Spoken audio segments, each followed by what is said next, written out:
A few housekeeping announcements first, please. Will everybody ensure that electronic devices are turned off or switched to silent?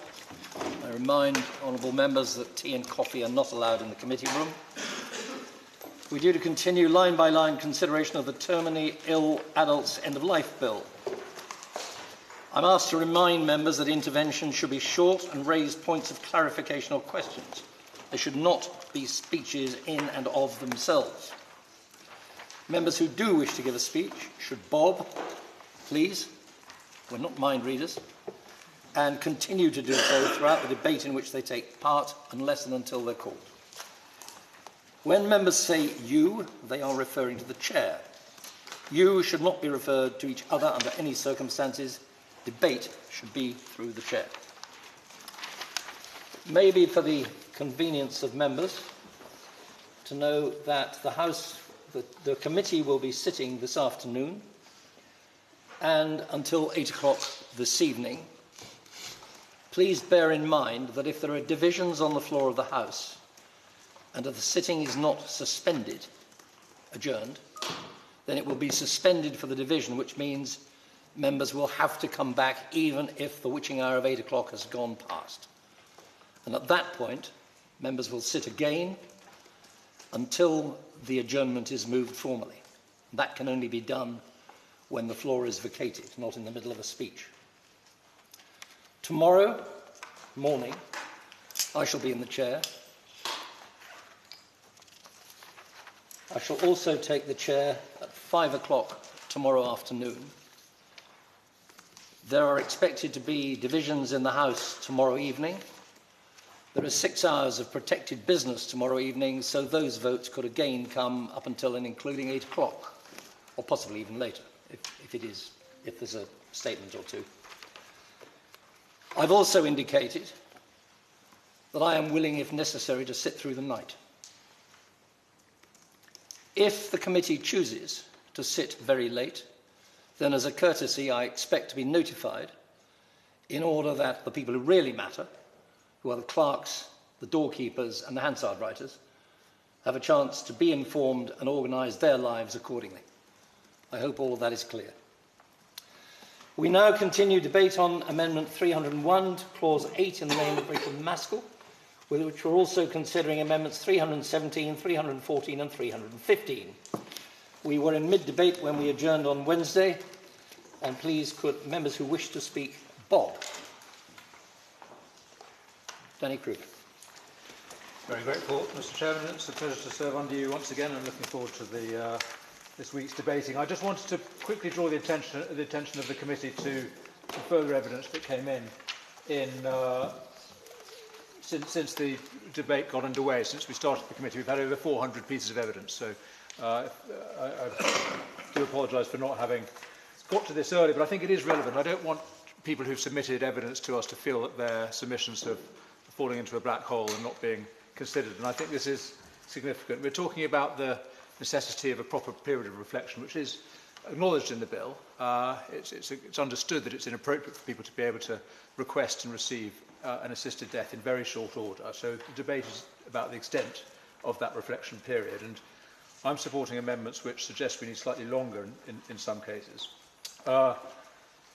And the evidence that's come in from is two pieces of evidence I want to refer to. One is from 6 palliative care doctors who wrote, and I'm just going to quickly quote from them, "Our experience is that many patients experience a period of adjustment to bad news and may say they cannot live under these conditions. However, after a period of reflection and adjustment, the majority come to find peace and value in their altered life circumstances in a way they would not have believed possible. This may often take many weeks and sometimes some months. It is our profound concern that the two periods of reflection in the bill would not allow time for this adjustment. This is even more so the case when these periods of reflection are reduced for patients predicted to have an even shorter prognosis. So that's a reality that patients and their families may miss out on a period of life they would have valued by seeking to end their lives prematurely. And these days, weeks and even months will never be regained." And the other piece of evidence, Mr. Chairman, is from Tom Pembroke and Claire Atkinson, who are experts in hepatology and palliative care in Cardiff. And they raise the problems of the 7-day reflection period, where there is alcohol misuse. And I don't think this topic came up in the debate we had last week, and it is worth acknowledging. Liver disease is the most common cause of death for people in middle age. And it's also worth noting that liver disease disproportionately affects people who are most disadvantaged in our society. Prognostication in advanced liver disease is challenging, as management of the underlying causes, including absence of alcohol, can potentially reverse advanced liver failure. So these consultants note, and I quote, the neurocognitive and depressive effects of alcohol misuse the neurocognitive and depressive effects of alcohol misuse disorder frequently requires more than 7 days to resolve following abstinence. And they say advanced liver disease frequently manifests with hepatic encephalopathy, which can affect the ability to make informed decisions.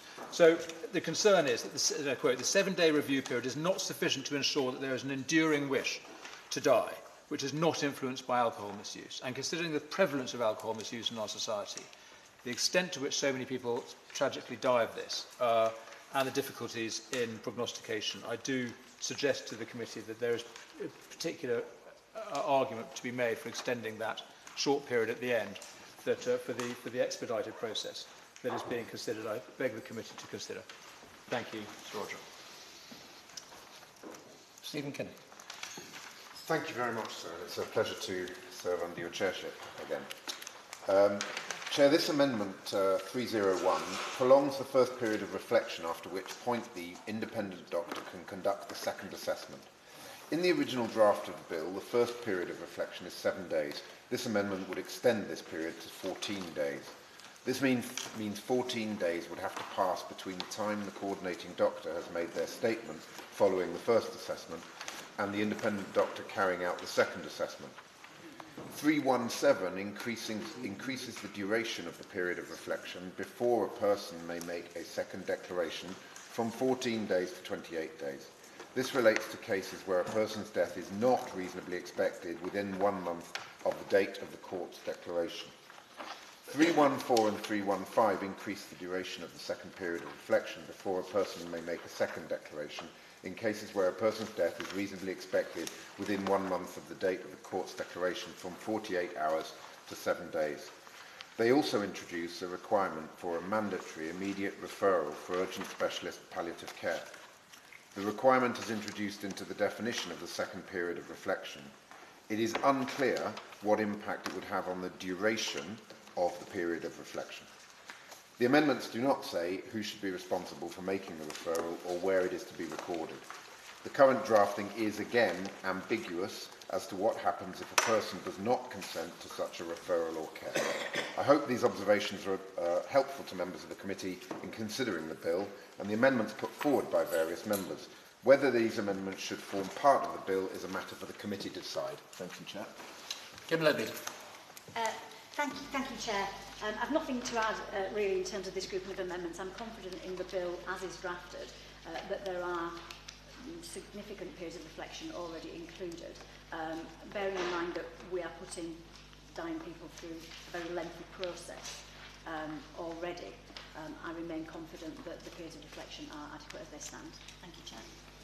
Now, Shah, to wind up the debate. Thank you, Chair. I've got a couple of additions to add to this. So in terms of Amendment 301, we've talked previously last week about the reflection period. And again, I refer back to some of the notes that even if you buy something from a shop, you get 28 days to return it. And this is something that we're deciding on whether you want to take an assisted death. So it has a great deal more at stake, so to speak.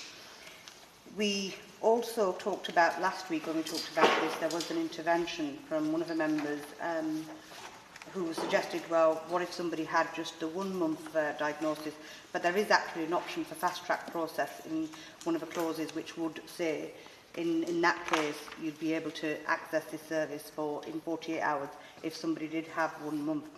I beg to differ with the honourable member for the sponsor member for Spen Valley, that we have enough reflection period. Yes, there is reflection period, but those reflection periods come very much after we've gone through to, if the next amendment, the panel is accepted, they come after the panel has been accepted.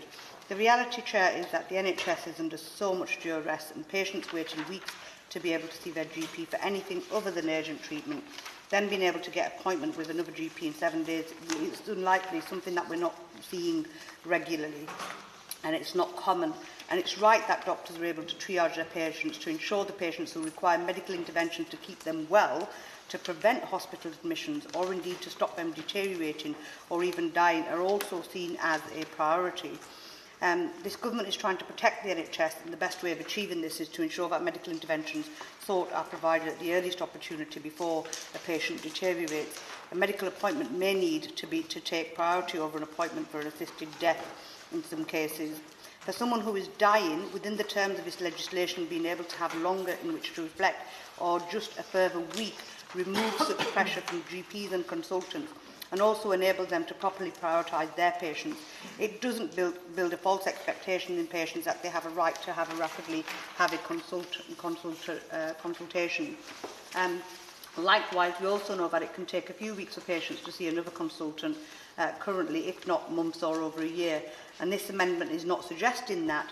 It is therefore realistic, helpful and better for the patient to have a more realistic period before moving to the next stage of their assessment. Issues of intensity, such as planning to take your own life, should not be rushed.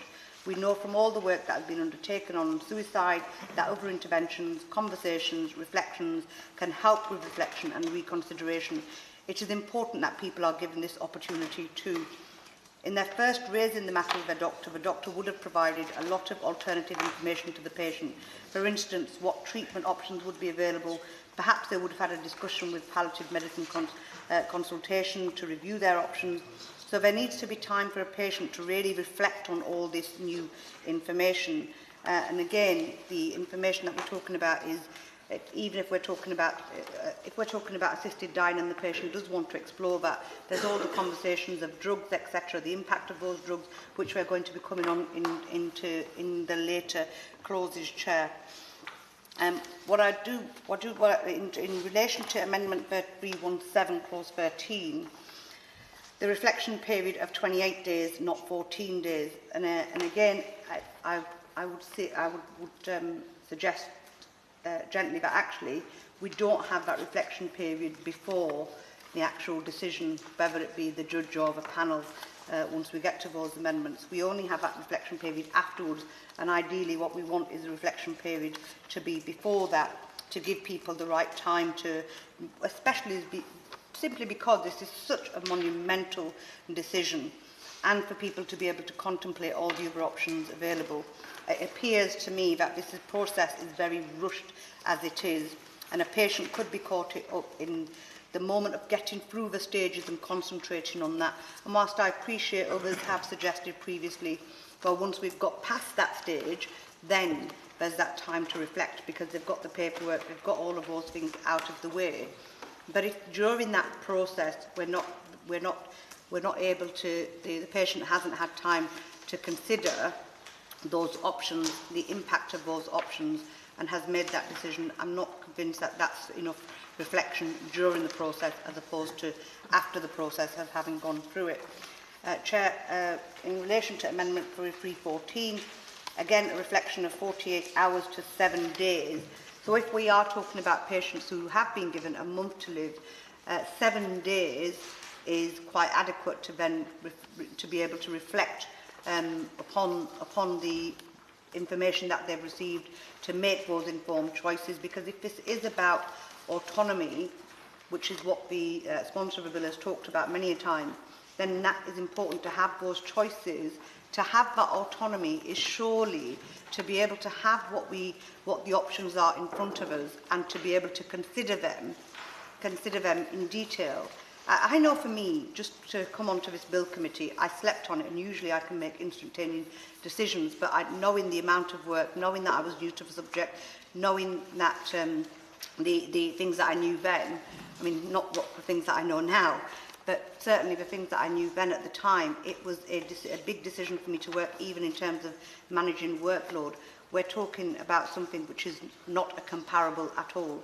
We're talking about somebody who is going to be taking a decision to potentially exercise the right if this bill comes into law for an assisted death. So that's really important for me. Chair, I won't be moving these amendments to a vote, and that's all.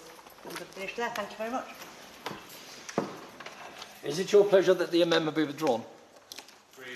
Amendment by Lee withdrawn. Amendment 195 to Clause 8 debated with Amendment 184. Kim Leadbeater to move the amendment formally. Move formally, Chair. The question is that Amendment 195 to Clause 8, as on the order paper, be made. As many of that opinion say aye. Aye. Contrary, no. The ayes have it. Amendment 57 to Clause 8 has already been debated with Amendment 56. Jake Richards, do you wish to move this amendment formally? No, I withdraw. Is it your pleasure that the amendment be withdrawn? Aye. Amendment by Lee withdrawn. Amendment 421 to Clause 8 has already been debated with Amendment 184. Kim Leadbeater to move the amendment formally. Move formally, Chair. The question is that Amendment 421 to Clause 8, as on the order paper, be made. As many of that opinion say aye. Aye. Contrary, no.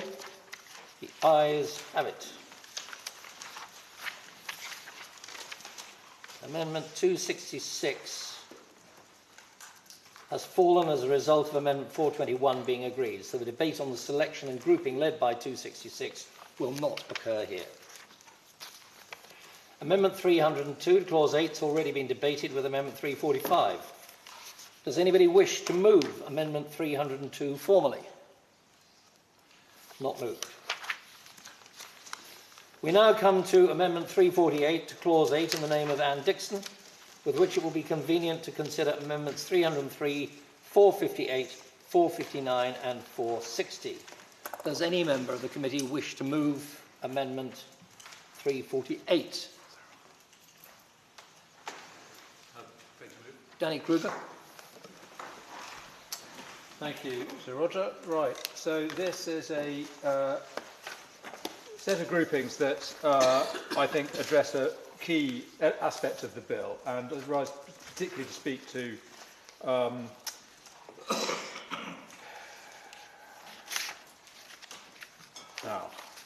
Mr. Speaker, I find myself in disarray already. Are we addressing Amendment 303 in this grouping? Yes. We are. Fantastic. Thank you. Now, the intention of this amendment, Mr. Chairman, is to prevent a person from seeking multiple assessments from alternative doctors if a second assessment has already been undertaken. And I'm not sure we will push this amendment to a vote, but it's important to explore this, and I will take a view of the committee on that. Now, my right honourable friend, the member for North West Hampshire, said in the debate last week that it's important to avoid doctor shopping. He made that point in reference to the suggestion of having a list of professionals that would administer the procedure. And I respect that view. I think that's absolutely right. It does need to be clear in law that we do avoid doctor shopping. And for that reason, it's important that the independent doctor should seek to establish if the patient has previously had a second assessment. This could be very material. Now, Clause 10 states that, quote, in consequence of a particular first declaration made by a person, the coordinating doctor may make only one referral for a second opinion under the subsection. Now, this only limits the number of times that a person can seek another medical assessment. By adding this amendment in the name of the member for York Central to Clause 8, it would further strengthen the current safeguards against doctor shopping by placing a duty on the doctor to confirm there's not been previous assessments. Now, doctor shopping is not a hypothetical concern. We've seen it take place in other jurisdictions. An understanding develops that some doctors are more likely to grant applications for an assisted death. That's totally natural. And Professor Preston said in her oral evidence to us, people go doctor shopping. They're going to multiple doctors until they get the right answer. According to an official report in 2021, one Oregon doctor wrote 1/8 of all the prescriptions for assisted death. I met a doctor in Canada who had performed hundreds of assisted suicides. It was her whole practice. This is what she did, and people knew to go to her. Now, doctors who are reluctant to grant an application may instead refer them to doctors they know are more likely to grant the person's application for an assisted death. And so these practitioners become the go-to when other doctors deny the application. And over time, the safeguards can become weakened and circumvented by a system of doctors who apply the criteria quite loosely. And we found this in Ontario. The Ontario Committee found evidence of doctors shopping for approval among patients. 8% of non-terminally ill people who died by assisted dying had made previous requests for MAID. So people do try again, naturally enough, if they don't get the answer they want. In 2023, a memo was sent out to practitioners in Quebec affirming that administrators needed to be, I quote, careful to respect the criterion concerning the diagnosis of serious illness and incurable disease as agreed in Quebec, and shopping for finding a favourable second opinion is not an acceptable practice. So clearly there'd been a problem there that with non-compliant administration of the efforts to prevent it there. And as I say, we found this evidence in Oregon too. So the fact is, there is nothing in the bill to prevent a person who has failed in their attempt with one coordinating doctor to receive approval to die, to simply continue to search for different coordinating doctors to receive a different answer and thereby start the whole process over again. And Mr. Chairman, I recognise that if your circumstances have changed, it may be appropriate to try again. If you were judged ineligible before, but your circumstances change, then it's very understandable that you might want to try again. There is no requirement for a new application in this bill to be made on the basis of new circumstances about your condition or your capacity. Amendment 458 in the name of the Honourable Member for Richmond Park would address this. It would require that new applications are made on the basis of a change in circumstances, which I can understand would be appropriate. But I'd have to say to the Honourable Lady, even if that were accepted, and I hope it will be, it simply means the applicant has to cite some other potentially quite minor change in their circumstances or their symptoms to justify a new application. So, Sir Roger, let us be clear what we are doing here. We are saying that if the first doctor declines, you can shop around until you find a doctor who will approve. And there's nothing to stop private practices springing up which would be very happy to accommodate your request. And there's nothing to stop if the second independent doctor declines, you can shop around too, although that's limited to a single second attempt. But if the second independent doctor declines, you can just go back to the beginning and start again. So if we want simply to allow anyone with a terminal diagnosis to have an assisted death, this bill will do that. Let's not pretend that we have safeguards to stop you shopping around until you find a doctor willing to help you. Give way to the Honourable Lady. Thank the Honourable Member for giving way. Does he share my concern? Now, if a doctor refused somebody assisted death because they thought there was some form of coercion, this could then open the door for them people to keep going back through this route. Danny Kruger. The Honourable Lady is absolutely right. The fact is, and it's a point that we'll address in further debates, that there is insufficient attention given to the reasons why an application has been refused. And there might well be that an application has been refused on those grounds. It's not a future doctor will not necessarily know that that was the reason why that application was refused. And as the Honourable Lady says, in cases of coercive control, there's obviously a very real danger of people who have been unduly influenced into seeking an assisted death. The doctor declines, possibly because they detect coercive control. The patient can then be coerced and influenced into starting again with a new doctor, and there's nothing to stop that in the bill. So I think we have a real problem, Sir Roger, and I do beg the committee to consider these amendments. Thank you. Amendment 348, Clause 8, as on the order paper, be made. Sarah Olney has an amendment tabled, and then Dr. Thank you, Sir Roger. It's a pleasure to serve under your chairmanship. I wish to speak to amendments 458, 459 and 460 in my name. And these amendments all seek to tighten the process around seeking a determination from a second independent doctor if the first has refused to say that the criteria are met. These amendments relate to Clause 10, and I will say more about these when we come to consider that clause. But to highlight, since they are scheduled for debate here, the risks of abuse of seeking a second independent doctor's opinion are well illustrated by the evidence that we have received from Dr. Sharon Quick, the President of Physicians for Compassionate Care Education Foundation, who told us about the experience of Dr. Charles Bentz, who refused to provide a second opinion for a physician-assisted suicide for a patient he had referred to an oncologist for cancer treatment. The coordinating doctor persisted and clearly found a compliant second opinion, as 2 weeks later his patient was dead. In his testimony, Dr. Charles Bentz said, "I was caring for a 76-year-old man who came in with a sore on his arm. The sore was ultimately diagnosed as a malignant melanoma, and I referred him to 2 cancer specialists for evaluation and therapy. I'd known this patient and his wife for over a decade. He was an avid hiker, a popular hobby here in Oregon. As he went through his therapy, he became less able to do this activity, becoming depressed, which was documented in his chart. During this time, my patient expressed a wish for doctor-assisted suicide to one of the cancer specialists. Rather than taking the time and effort to address the question of depression, or ask me to talk with him as his primary care physician and as someone who knew him, the medical oncologist called me and asked me to be the second opinion for his suicide.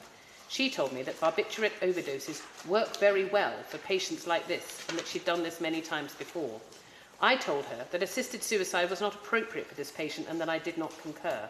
I was very concerned about my patient's mental state, and I told her that addressing his underlying issues would be better than simply giving him a lethal prescription. Unfortunately, my concerns were ignored, and approximately 2 weeks later, my patient was dead from an overdose prescribed by this doctor. His death certificate, filled out by this doctor, listed the cause of death as melanoma. When I reviewed his chart, the radiation oncologist documented a clear diagnosis of depression. My patient did not die from his cancer, but at the hands of a once trusted colleague who failed to recognise and treat his depression. This experience has affected me, my practice, and my understanding of what it means to be a physician. What happened to this patient, who was weak and vulnerable, raises several questions that I have had to answer. Now, I appreciate that under the bill before us, Dr. Bence could not have been the independent doctor, as he already knew the patient and was treating him. But that's a feature which in this case contributed to enhanced safety. What Dr. Bence's example illustrates are the real risks for abuse in being able to seek the opinion of a second independent doctor. The starting point is that the task of the independent doctor is not that of a normal doctor. It is not to cure the patient or to provide advice about medical treatments. It is instead to check whether the eligibility requirements are met. It is a decision-making function and not a medical one, albeit, of course, a decision-making function that is informed by medical expertise. In light of that function, it's not appropriate for someone to seek another decision simply because they do not like the answer given.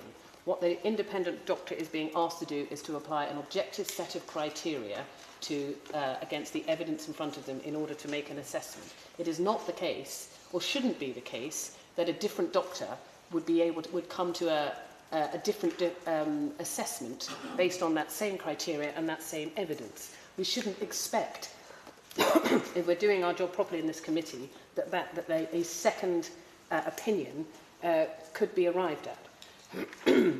I have no objection to provision being made to see a second independent doctor if the first did not manage to finish the task, nor do I object, and this is the point of my Amendment 458, if there's been a change of circumstances.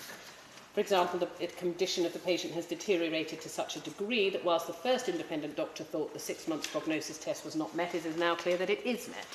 In such a circumstance, it makes sense to allow the patient to go to a second independent doctor, though I would add that my preference in such a situation would have been to go back to the original independent doctor and ask them to reconsider in the light of the change of circumstances. That may not always be possible, and so Amendment 458 is an attempt to find a middle ground. Amendment 459 seeks to reduce the possibility of abuse by firstly ensuring that the second independent doctor has available the reasons why the first independent doctor concluded that the person was not eligible. This allows the second independent doctor to approach the assessment with open eyes. Such a report is particularly useful when it comes to the detection of coercion or pressure, as the first independent doctor might have spotted something which the second independent doctor might not easily see. Consider the evidence of Dr. Tim Howard, deeply involved with end-of-life palliative care and assisted dying for many years. He's been a non-exec director of a health authority, a member of an ethics committee, a postgraduate teacher, and finally, chair of the General Medical Council Fitness to Practice Tribunals, dealing with complex medico-legal principles and decisions in public. He also helped set up the Medical Practitioners Tribunal Service, which separated medical standard setting and investigation from adjudication. And he says, I remain uncomfortable that when either doctor, the assessing doctor or the independent doctor, declines to agree with a request for assisted dying, that they take no further action. I feel that the reasons for their refusal should, as well as being given to the patient, be recorded in the patient's notes and given to any second opinion independent doctor. This is not an attempt to bias. It is a value judgment that criteria are not being met, and as such is sharing an early warning to be extra careful. And the committee should note he has, in his own words, been a strong proponent of medical assistance in dying and a member of Dignity in Dying for many years.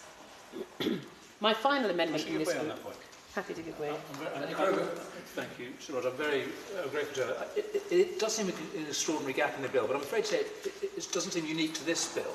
Across the world where assisted dying is legal in some form, there's a remarkable failure of the laws to insist that when there is when an application is declined, or there are concerns that this is not properly recorded. So does you agree with me? It speaks to the general sort of cloud of unknowing that we're operating in. It would be great if we were to pass this bill, that we, at least in this country, did keep proper records. I'm grateful to the Honourable Member for his intervention, and he's exactly right. I think what we're trying to get to here is that an assessment as to whether somebody should qualify for assisted dying needs to be based on objective criteria, and if it is not met, then the only way to establish the only way that a second independent doctor could have a role is either that circumstances have changed, or for whatever reason the first doctor hasn't been able to reach a conclusion, for whatever reason that might be. But there cannot be a situation where the first doctor has made one decision and yet a second doctor can arrive at a different decision, because that would very much imply that there is a variability in the way that these objective assessments are being made, and and not to tighten this loophole implies that we are not confident or that we are prepared to allow a variability across the medical profession. And in this particular circumstance, I don't think we should allow that. My final amendment in this group is Amendment 460. I'm concerned that the word particular in clause 10(3) negates its purpose in ensuring that only one second opinion from the coordinating doctor can be sought. This is because the person could then withdraw their first declaration and make a new one to start the process afresh. It would then not be that particular first declaration. By removing the particular, the loophole will be closed and the safeguard will be made more effective. This is a concern which was brought out quite well by Disability Labour in their written evidence. They said, "We are concerned that whilst 10(3) only allows for one second opinion to be sought, there appears to be nothing in the bill that stipulates a waiting period before a new application can be made. This risks applications being repeated until a supporting opinion can be obtained, thus negating the purpose of 10(3). Hope my amendments will be accepted by the committee, Chair. Thank you. Simon Oates. Thank you, Chair, and thanks to the Honourable Member for these really considered amendments. I'd like to go through all the amendments in this group, if that's okay, Chair. First of all, so 348 is about the doctor communicating the outcome of assessment, but I understand that this is already covered in clause 8, 5b, which says that having carried out the second assessment, the independent doctor would provide each of the coordinating doctor and the person who was assessed with a copy of the statement. So I don't think that is necessary in this bill. I think it's doubling up. Would the Honourable Member give way? Yes. I thank the Honourable Member. I just wanted to point out that it's informed the person's usual or treating doctor, so it's not covered by the clause you just mentioned. I hope that's but I don't see what that adds really to this bill, because the coordinating doctor will have a result, and also the patient will have had the report back. So I don't feel that is a necessary amendment, and I think that overcomplicates the bill. But we can see what the government legal position is on that, certainly. Coming on then to Amendment 303 from my honourable friend, the member for York Central. This is suggesting that they have to check when they see the doctor that no other second opinion has come. But I think what we need to do is just step back a bit and just remember how this bill will work. So basically a doctor will refer to a coordinating doctor who will make a full assessment of the patient, and if, having carried out the first assessment, the coordinating doctor is satisfied that the requirements of subsection are satisfied, then they will refer the person for this independent assessment. So in those terms, that doctor will need to see a report because he is the coordinating doctor. He cannot then get a second opinion from a different doctor. That would not be part of the process of this bill. So I do not feel this would make the bill any safer at all. And then coming on to this idea of doctor shopping, one of the parts of this bill is very specifically concerned with doctor shopping, and that is that we are allowed one and one only second opinion to the independent doctor. So what that means is that, so in medical practice, it is normal and it is fair that you have one second opinion from any assessment. And so I believe that this is fair to the patient, that they can get referred by the coordinating doctor. They have to go back to the coordinating doctor, get referred for a second opinion from a further person. No, actually I won't. I'll go on if that's okay. So thank you for that.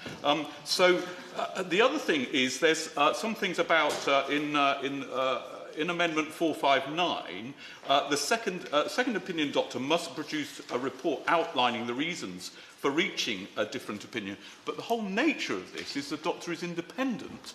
And as we heard from my honourable friend, if one thing is suggested that someone either is or isn't allowed to get an assisted death, that might affect the assessment of the independent doctor. So I do not think that is good medical practice to have that assessment in front of the independent doctor. That will lead to poor assessments, in my opinion. And so I do feel that we need a right to second opinion. We should have a truly independent doctor. And on the last amendment, the 460, this allows a patient only one declaration in any part of their lives, even if circumstances change. And I do not feel, although I think there will be vanishingly small instances of this, I don't feel that that will make the bill any fairer or safer having that in place. So, and then the last amendment is 143 by my honourable friend in front of me, and that allows a second and a third opinion. And it is my, and particularly many of us, opinion is that we do not want doctor shopping. We want one second opinion allowable from the independent doctor, but not more than that. But yes, would you like to step up? And just for clarity, that amendment has been removed. Oh, has it? Okay. Thank you very much. So just finishing off then, I do feel these are all from a good place, and I fully understand where my honourable friends are coming from in these, but I do not feel that there's anything here that will make the bill any safer or any fairer for patients. Thank you. Atkinson. Thank you, Chair. It's a pleasure to serve under your chairship. I want to just briefly on a couple of these amendments. 348. I do feel this is likely unnecessary. I would have been minded to support this had it referred to registered GP, but I have to say I find the language around usual or treating doctor unconvincing. I'm not sure what terms they refer to. I absolutely think that the registered GP should be informed, and I think normal practice would mean that that is the case. And the provisions that are already in the bill around entering into medical records would mean that is the case. But to me, usual doctor does not have a terminology, and it does not achieve what I think some of the proponents are saying that. So I will, with reluctance, vote against that because it doesn't refer to registered general practitioner. 303 and 458, there has to be provision of second opinion, I believe. However, I have to say I am persuaded by the points made by by the Honourable Member for Richmond Park around 459. I think, and this is where I slightly disagree with my honourable friend from Stroud, I do think the independence of the second opinion, while important on matters such as, for example, terminal prognosis, etc., in terms of the detection of coercion, the more information, the better. And this is not, it's one thing to be independent in a medical assessment, the psychosocial assessment that I think this speaks to, that we are trying to detect coercion. It is important that every decision maker gets further information as the process progresses. And I think this is one of the strengths of the overall bill, in having the 5 different touch points of assessment. Each should be done in a way that's able to be progressed with more information. It's not just 5 different independent points of information. Because of the record-keeping provisions in the bill, that assessment should become increasingly informed as we go throughout. So I am, and I certainly think the panel, or whatever we get to, should have sight of any negative assessment from an independent doctor as well as a positive one, and then the panel will be able to do their job around scrutinising, potentially weighing up the 2 different assessments and calling the different doctors who've given different decisions to between them. So I am persuaded by this. 460, similarly, I... Would the Honourable Member give way just on that point? Yes, I will. I'm very grateful. Does the Honourable Member agree that, and this was in the debates last week, that some of the evidence we heard from medical practitioners was about how decisions and assessments are better made when done collaboratively? And of course that means we need to keep independence, but where possible doctors should be working together in this process, and the amendment by the Honourable Member for Richmond may assist in that. Lewis Atkinson. Thank you. I thank my honourable friend for that point. And yes, I do. And while there is, I recognise there is importance of independent assessment on things like prognosis, capacity, etc. I think particularly on the issue of coercion, healthcare is a team sport, as anyone that's worked in healthcare knows, and the more information and viewpoints that we can get on those instances, the better. And I think that's one of the strengths of the bill, as I think we are amending going forward with the introduction of the Clause 12 changes that we will come to in due course, is that it increases that team sense around it. 460, I will just finish briefly on that. I don't see the loophole that is being described, and my concern is around, I think we would all want there to be a case where someone can cancel their first declaration, and they're more likely to do so if they feel they have the option of going back and making a future first declaration in the future. And my worry on 460 is that actually by removing the word particular, it gives the suggestion that people are only able to make one first declaration in the course of their lives. I want, with the periods of reflection, etc., built into the bill, that honourable members have spoken about earlier on, if someone changes their mind, they should cancel the first declaration. They are absolutely free to do so, and I think the bill has good provision for that, as currently drafted. To me, 460 would remove the ability for that person to then come back to that at a later point and go through the assessment process again. So while I understand the motivations around 460, I am cautious around it for those reasons. Thank you, Chair. Minister Stephen Kelly. Thank you very much, Chair.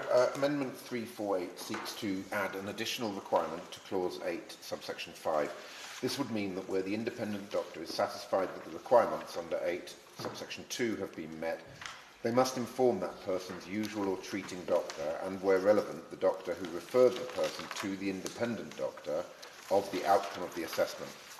Some elements of Amendment 348 duplicate requirements which already appear in the bill, such as the requirement in Clause 8, subsection 5b, for the independent doctor to inform the coordinating doctor of the outcome, including providing a copy of the statement. 346 also overlaps with the requirements in Clause 16 for the coordinating doctor to make entries in the person's medical records, which must include the original statement or declaration. Where the coordinating doctor is not with the person's GP practice, they must also give notice to a registered medical practitioner with the person's GP practice of the outcome of the assessments. 303 seeks to prevent a person from seeking multiple second assessments from different independent doctors. It places a requirement on the independent doctor to confirm that no other practitioner has conducted a second assessment on the same person. This amendment creates the risk of a medical practitioner inadvertently committing an offence if there is no centralised record keeping.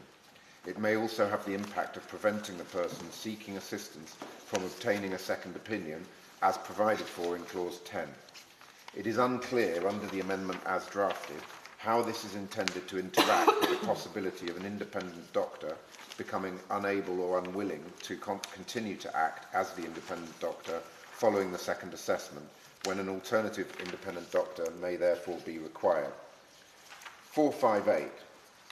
Clause 10 as the bill stands provides that if following the second assessment the independent doctor refuses to make the statement confirming that they are satisfied that matters in clause 8.2a to E are met, the coordinating doctor may refer the person to a different registered medical practitioner who meets the requirements of clause 8 subsection 6 and is able and willing to carry out an assessment mentioned in clause 8 subsection 2.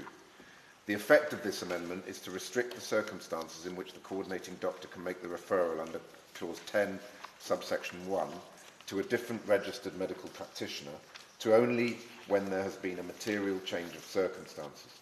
It is not clear from the amendment who is required to establish that there has been a material change in circumstances and or how this will be proved. This may cause some uncertainty for the coordinating doctor. 459. As the bill stands, clause 10 provides that if, following the second assessment, the independent doctor refuses to make the statement that they are satisfied the matters in clause 8.2a to E are met when conducting the second assessment, the coordinating doctor may, if requested by the person who made the first declaration, refer that person to a different registered medical practitioner who meets the requirements of clause 8.6 and is able and willing to carry out an assessment of the kind mentioned in clause 8 subsection 2. The effect of the amendment is that where such a referral is made to the registered medical practitioner under clause 10.1, the coordinating doctor is required to provide them then with the report by the independent doctor setting out their reasons for refusal. If the new registered medical practitioner reaches a different conclusion from the original independent doctor, they must produce a report setting out why they disagree. The two reports must be made available to any subsequent decision maker under the bill and to the Commissioner. This additional requirement for reports on the reasons for refusal or differences in opinion may make the process for seeking assistance longer and add to capacity demands on coordinating and independent doctors. As the bill stands for Amendment 460, Clause 10.3 provides that if, following the second assessment, the independent doctor refuses to make the statement mentioned in 8 subsection 5, the coordinating doctor may make one referral for a second opinion. The effect of this amendment is to remove particular from clause 10 subsection 3, which says only one second opinion may be sought in consequence of a particular first declaration made by a person. This amendment, as drafted, is not clear and could have several possible effects in practice. For example, it could have the effect of limiting the circumstances in which a referral can be made under clause 10 subsection 1 to the first time a person makes a first declaration. I hope that these observations were helpful to the committee. Thank you, Chair. Thank you, Chair. I associate myself with the comments from the Minister regarding the other amendments in this grouping, but in terms of Amendment 459, I've listened really carefully to the debate that we've had and the points made by the Honourable Member for Richmond Park and indeed the points made by my friend, the Honourable Member for Stroud and indeed the Minister. And I have moved my own view with regard to this amendment in that I do think independence is really important in the doctor's opinions during the normal process that the bill undertakes. But I think it is a really fair point to make that if the independent doctor does refuse the patient, there does need to be transparency about that. And I think it's important that everybody involved in the process can see that that decision has been made. So I think it's a really valid point. And I think it's probably a good example of how this Bill Committee is operating and should be operating in terms of listening to different views and different opinions. I take on board the point the Minister made around capacity, and that is something that we need to be aware of. But I do think in order for the third layer, which hopefully we'll come on to when we debate later on today, which will potentially be a panel of experts to see the full picture of the patient journey, I think for them to see what has happened with the doctors that they've interacted with is very important. Therefore, I am minded to support Amendment 459. Danny Kruger to wind up the debate. I'm very grateful to Roger, and thank you for calling me again. I just wanted to quickly respond to a point made by the Honourable Member for Stroud, and I think it's relevant to the whole debate, frankly, about what we're talking about here, and this ongoing question about if we're talking about a medical treatment at all. And he made the point in respect to the question of a second or subsequent referral to an independent doctor, that it's appropriate in medicine to have second opinions, and that's a normal course of medicine, as indeed it is, and he's absolutely right. And indeed, there's nothing to stop a patient seeking a third, fourth, or any number of opinions if they want to do that and can get a doctor to consider them. But the fact is that what we're discussing here is not a medical diagnosis. That is not what is being asked for when you go to see the second doctor, or indeed the first. What you're asking for is permission to proceed with the process. And the job of the doctor is not primarily one of diagnosis or advice to a patient, as is appropriate in medicine, and exactly is what a second or third or fourth opinion is for. What the doctors are doing is giving permission or otherwise to proceed. It's a decision that is being made, not a diagnosis. And this is very important because in no other area of law or civil life is the decision by an authority able to be second-guessed with another opinion. You can't just say, I don't agree with this decision, I'm going to go and get another one, unless, of course, circumstances change, which is why the amendment for the Honourable Lady is so important. So what is not being asked for here is a second opinion in a medical sense, but a decision. And on that basis, I think it is very important we recognise that the decision has to be final. If the decision is made not to proceed, you can't shop around until you find someone who will disagree with that first doctor. Thank you, Sir Roger. Amendment 348 to Clause 8 proposed as on the order paper. As many of that opinion say aye? Aye. Contrary, no? No. Division. Lock the doors.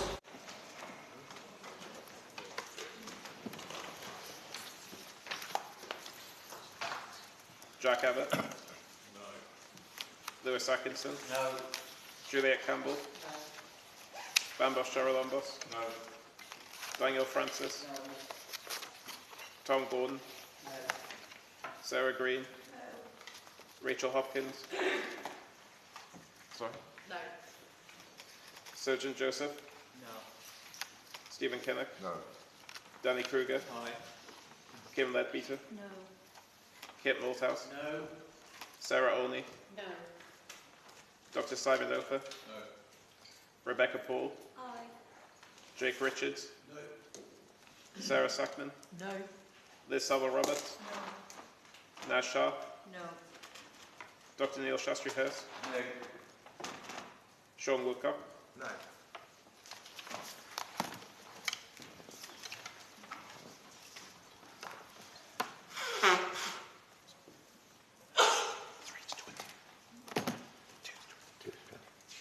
The ayes were 2 and the noes were 20, so the noes have it.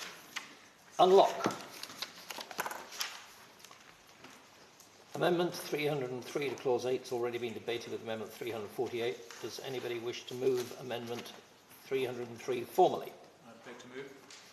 Danny Kruger to move formally. Amendment 303 to Clause 8, as on the order paper. As many of that opinion say aye. Aye. Contrary, no? No. Division. Lock the doors.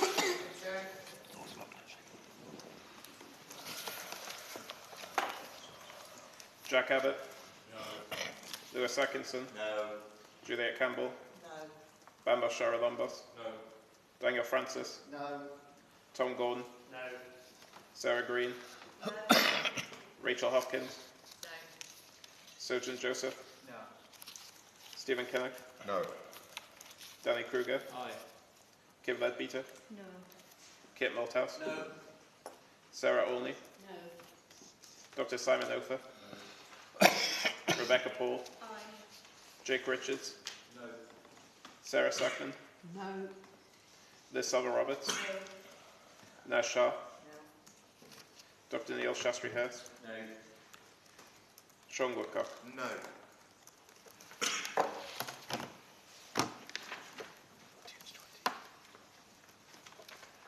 Ayes were 2, the noes were 20, so the noes have it. Keep the doors locked, please.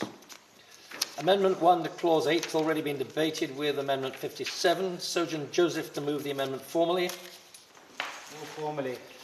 Amendment 1 to Clause 8 as on the order paper. The question is that amendment be made. As many of that opinion say aye? Aye. Contrary, no? No. Division.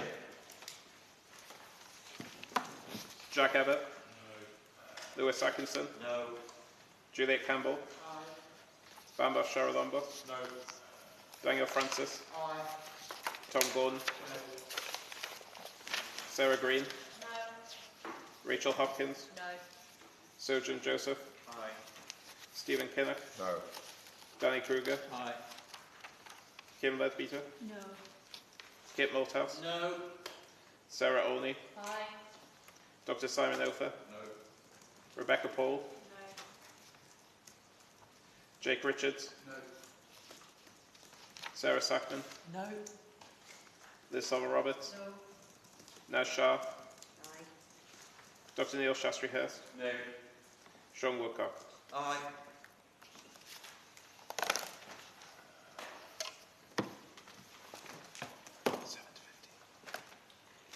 The ayes were 7 and the noes were 15, so the noes have it.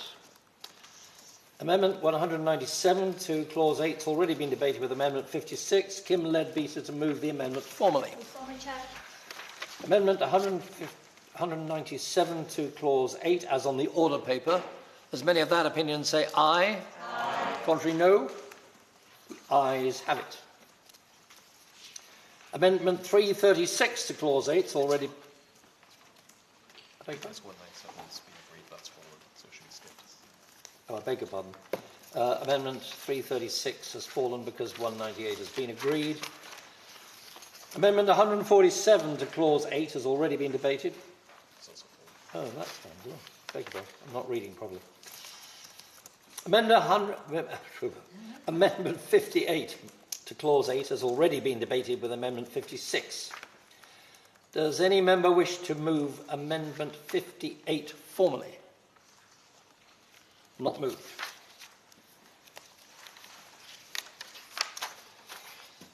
Amendment 198, Clause 8 has already been debated with Amendment 56. Kim Leadbeater to move Amendment 198 formally. Move formally, Chair. The question is that 198 to Clause 8 as on the order paper be made. As many of that opinion say aye. Aye. Contrary, no. The ayes have it. Amendment 428 to Clause 8 has already been debated with Amendment 56. I understand, Ms Savile Roberts, you're not moving that, is that correct? Please. Sorry. You're not moving Amendment 428. 428. 428. Are you moving it or not? I believe we discussed this previously and I'm not moving it. You're not moving. Thank you. Not moved. Amendment 199 to Clause 8 has already been debated with 187. Kim Leadbeater to move Amendment 199 formally. Move formally, Chair. The question is that Amendment 199 to Clause 8 as on the order paper be made. As many of that opinion say aye. Aye. Contrary, no. The ayes have it. Amendment 21 to Clause 8 has already been debated with Amendment 56. Does any member wish to move Amendment 21 formally? Kim Leadbeater to move formally. Amendment 21 to Clause 8 as on the order paper. As many of that opinion say aye. Aye. Contrary, no. The ayes have it. Amendment 200 to Clause 8 has already been debated with Amendment 187. Kim Leadbeater to move Amendment 200 formally. Move formally, Chair. The question is that Amendment 200 to Clause 8 as on the order paper be made. As many of that opinion say aye. Aye. Contrary, no. The ayes have it. We now come to the question that Clause 8 as amended stand part of the bill. I am satisfied that the items contained within this clause have been adequately debated. I do not propose, therefore, to permit a clause stand part debate. So the question is that Clause 8 as amended stand part of the bill. As many of that opinion say aye. Aye. Contrary, no. The ayes have it. We now come to Clause 9. And Amendment 201 to Clause 9 in the name of Kim Leadbeater, with which it will be convenient to consider Amendments 422, 468 and 423. Kim Leadbeater to move Amendment 201.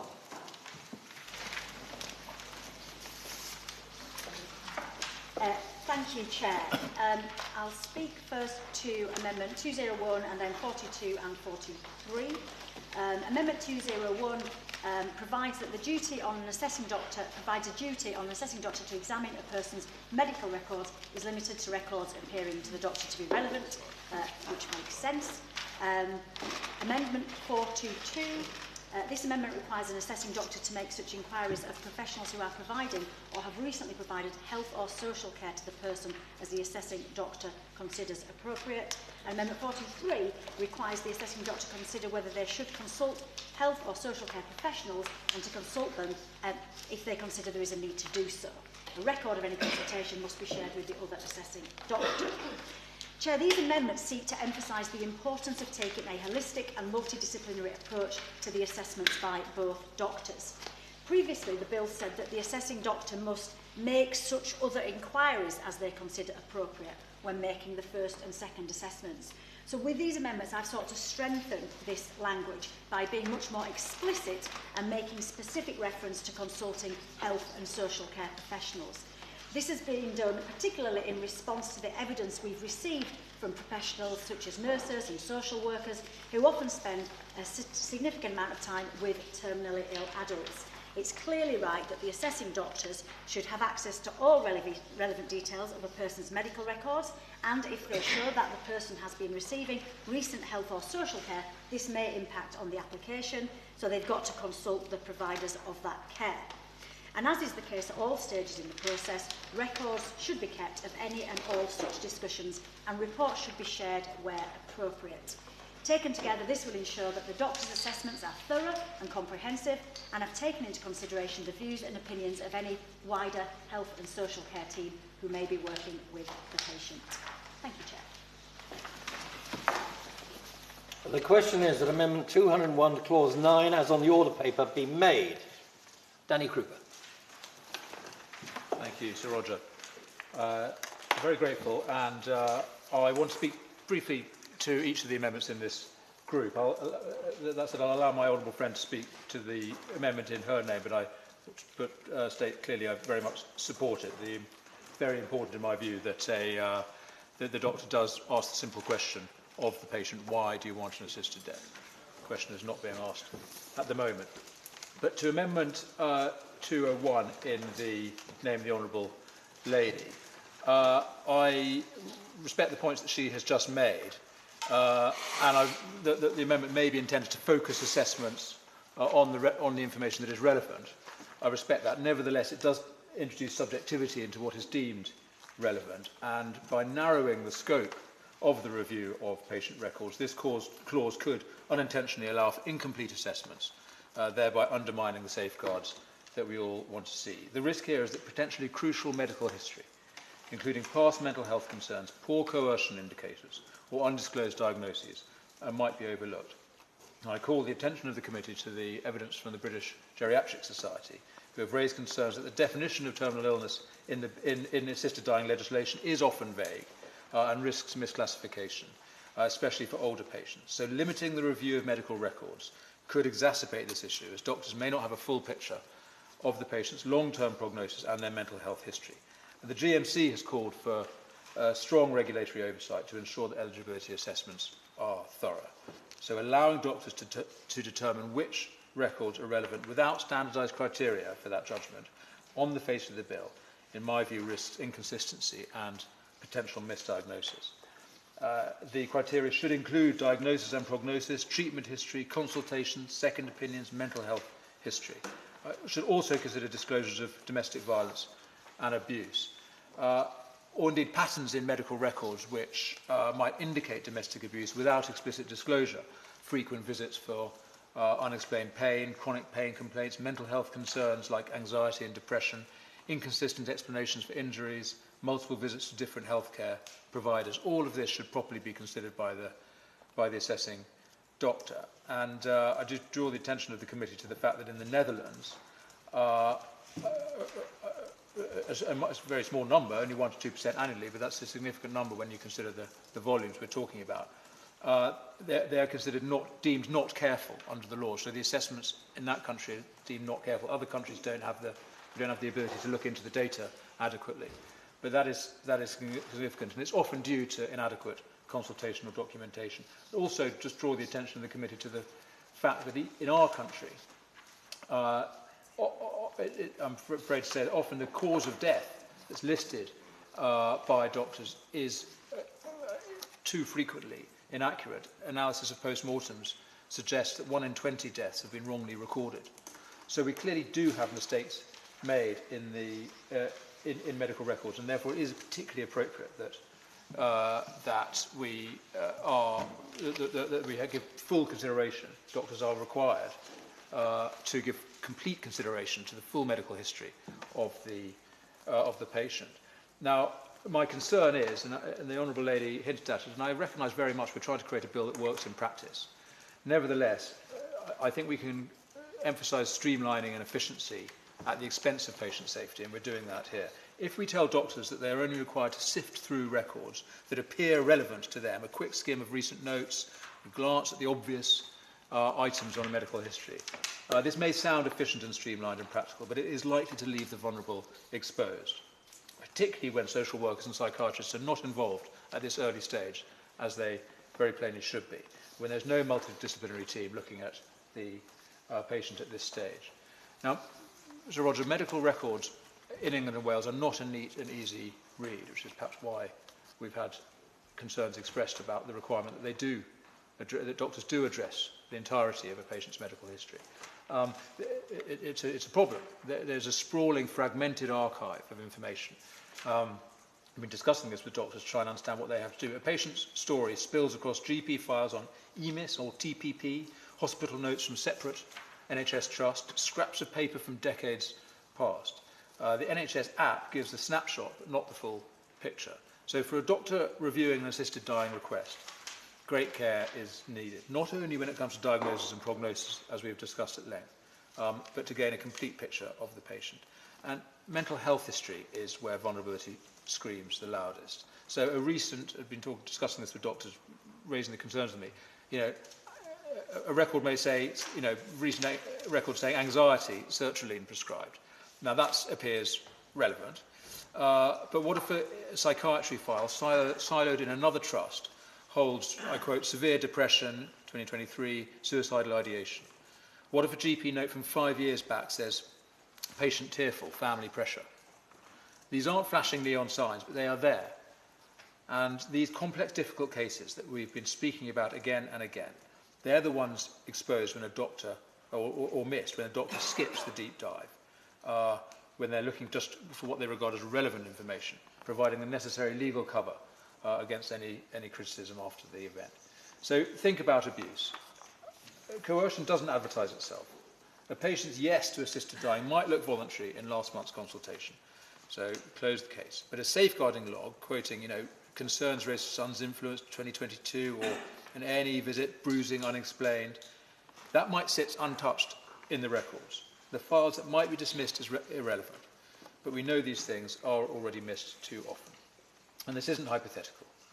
Buckinghamshire Disability Service have informed me that disabled people are so used to finding their NHS records are incomplete or inaccurate that the Citizens Advice Bureau and other advice agencies have recognised they get their local record, their summary health record, PIP ready before applying for disability benefits. And they find diagnoses missing, they find treatments missing, dates wrong, inaccurate statements, all extremely common.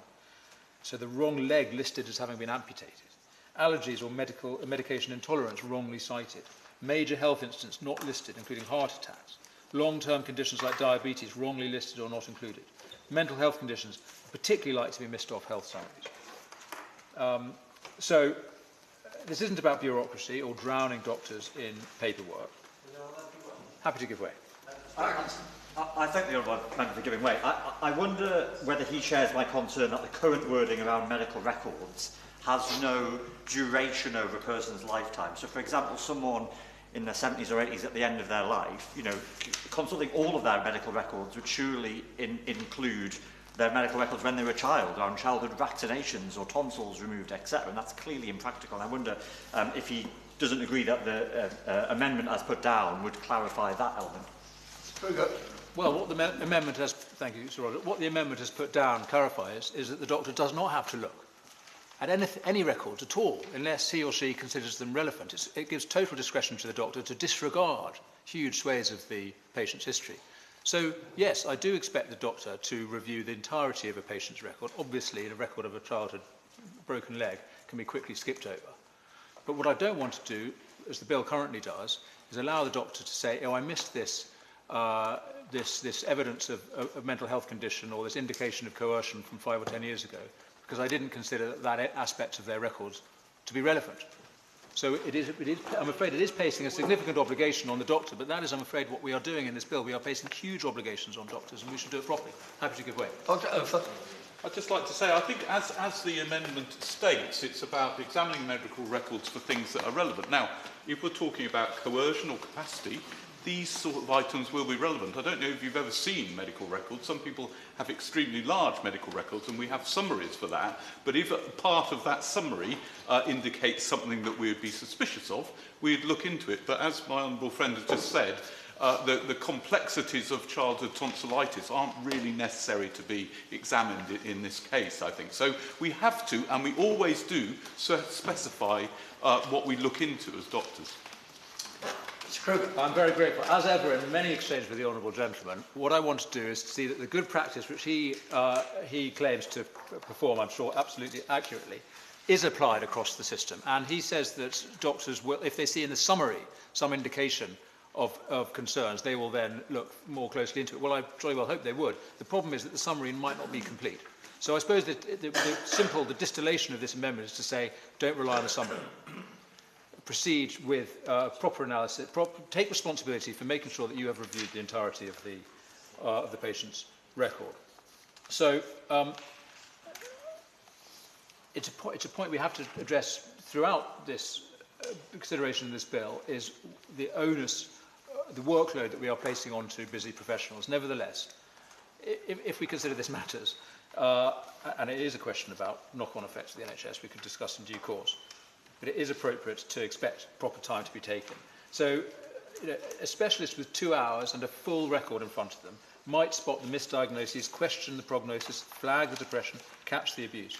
Give them half that time and a licence, as the bill currently gives them, or as this amendment would give them, to skim the record, and they could very easily miss it. So I think the word relevant is a great gamble. Happy to give way. I thank you for giving way again. Would he not agree that while he's discussing Amendment 201, there's also Amendment 422, which indicates that the professional should make inquiries of other healthcare professionals who've been involved in treatment recently, and that absolutely mitigates against the sort of scenario in which he describes. I'm very grateful. I'm going to come on to that. I do agree with him. It is a very helpful amendment, and I support that. I think it's a very good suggestion that wider consultation should be made, and it's a point that we've been trying to make with amendments throughout. So I recognise that that does enhance the safeguards in the bill. So I'm grateful too. So on to Amendment 422. This seeks to introduce an additional requirement that the assessing doctor must consider whether they should consult health or social care practitioners who are currently or who have recently provided care to the patient. And this amendment is presented as addressing previously expressed concerns, but I regret to say I feel it's excessively weak. It's a positive step in recognising the issue, but does not ensure a broader and more informed assessment of a patient's condition and external influences is being made. So patients with terminal illnesses often receive care from palliative care teams, social workers or community nurses who may have crucial insights into their well-being and indeed potential external pressures on them. And the British Psychological Society has highlighted that mental health and social pressures are often overlooked in assisted dying requests in other countries. Social workers and allied health professionals play a key role in assessing whether a patient feels pressurised due to financial, social or familial burdens. And as we've repeatedly said, and we'll debate further in due course, in my view it's very important that this assessment comes earlier in the process. We have a number of evidence, I won't cite it at length, from doctors pointing out that independent doctors who refuse assisted dying requests are often ignored, and patients are simply referred to another doctor willing to approve the request, as we've discussed. So it is important that consultation with health and social care professionals could act as an additional safeguard against that practice. But while the amendment introduces an obligation to consult other professionals, it does leave it to the discretion of the assessing doctor. and it relies on the doctor's subjective judgment, I quote, if they consider there is a need. I think that is too weak for assisted dying, where consistency is so critical. One doctor might consult a palliative care specialist to explore pain relief options, while another might not, assuming they understand the patient's suffering sufficiently. This variability is in the bill, this discretion, undermines fairness and safeguarding. There's also a lack of accountability in what is a very sensitive process. There's no requirement to document the consideration process. This weakens oversight in a context where errors could be faithful. And I respect the point made by my right honourable friend for North West Hampshire, who's argued that we must not police conversations, and that by being prescriptive it may encourage a tick box approach. I'm afraid that I think we risk that tick box approach in this. If this amendment is all we do on this subject, we can imagine a scenario in which a doctor simply makes a note in the records with little underpinning substance. So there's also no obligation to act on the specialist input. So the duty ends at the consultation. There's no requirement to integrate the findings of the additional input that the doctor has received. I think this is a glaring flaw in what is an irreversible procedure that is being authorised. And finally, on this, there is insufficient rigour for the ethical stakes that are here. This discretionary duty is too weak to catch the difficult cases. So a patient with... Happy to give way. Thank you. Thank you. Just in terms of the point you made there about recording those consultations, it does say in 423(2)(b), where an assessing doctor consults a professional, the assessing doctor must give a written record of the consultation to the other assessing doctor, so it is recorded. Thank you, sir. I'm grateful for that, and she's absolutely right. It's very welcome that is the case. My concern is that there is no obligation to do anything about it. So to integrate the conclusions of the additional professionals that the doctor has consulted into their treatment. So I recognise it is valuable. I do welcome these amendments. My suggestion is they go far enough. So let me give a quick, just to finish on this, and then I'll go on to the last amendment to discuss. Just an example, a sort of hypothetical example to bring it home to the committee. Imagine a woman with terminal lung cancer asking to end her life. Her assessing doctor considers consulting a palliative care specialist for symptom control or a social worker to check on her home life, but she decides my notes are enough. There's no need for that. What if the patient's pain could be eased with a new approach which the doctor doesn't know about? What if her family pushing her to spare them the burden of her care goes unnoticed without a social worker's input? The lady might die needlessly or be denied treatment unfairly.